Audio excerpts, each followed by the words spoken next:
Hi, my name is Jason Groot. I'm share milking out here at Litchfield up in the hills. I've got 560 cows I'll calve down. We're in about a system for spring calving. So this BVL behind me here, this is the new replacement. I've only had this for about a month. It's replacing a BVL wagon of the same size, just with a few added extras, and I had that previous one for 10 years, of which 7 of those years I was 1,100 cows down in Taranaki, putting about, I think it was about 1,000 a million kilos of palm kernel through it a year. So a fairly abrasive product, and it stood the test of time, so it doesn't take much to jump back into another one. Should get more out of it. Well, within Taranaki, like the 24 cube it almost felt the smallest I wanted to go. It enabled me to get 2 loads a day done. Here with the smaller numbers, I can get away with 1 load a day, and that just brings a bit of efficiency to my day. I've had smaller wagons and you end up losing a lot more time. 24 cubes are a great size, and I also think the height of them means that the 24 cube is not just 2 more cube than a 22 or 4 more than a 20.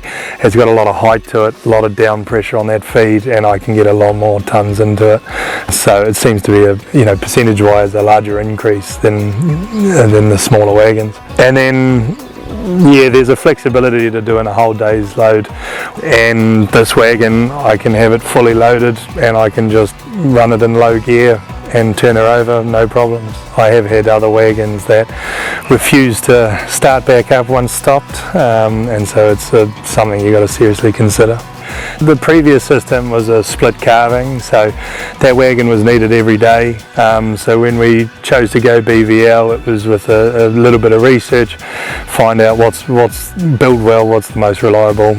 We can't afford to have this thing out of action, and so it almost became a no-brainer. And I have, like I say, I've either know people with other wagons or I've trialled other wagons, and it becomes quite an easy decision to come back to a BVL. Like this wagon here, I mean, they talk, the thick wall helps. I've got the overlap so that there's no seam there to split open. It's not bolted together like some of these other wagons that I've had.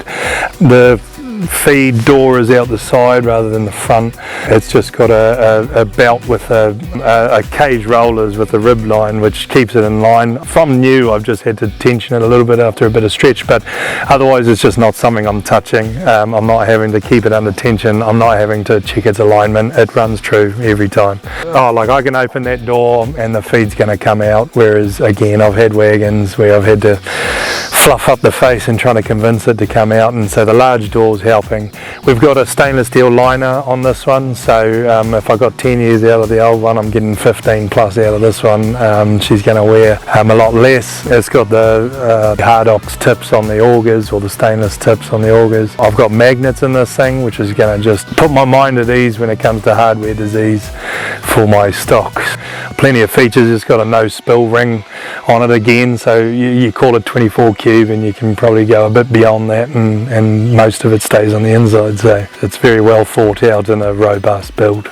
These mixes are consistent from the first bit that comes out to the last bit. Yeah, I've never really had an issue, and looking back as I feed out, I've never had a puff of dust signifying that my minerals is not mixed. It's always been a very good mix.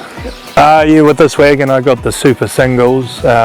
She sits a little bit higher, but it's just, I don't have the luxury of too much concrete here, and it just means while I'm driving through these paddocks, she's not sinking in. On the old, I've had a bit of a bow wave or a bit of mud stuck between some axles, and she makes for some extra pulling, but this thing seems to be floating along nicely. Yeah, when it came to doing research, or if anyone wanted to do their research, it doesn't take much to see the benefits with the hard-wearing surfaces, the thick walls, the strong build quality. So yeah, it doesn't take much to see the BVL will pay for itself in no time.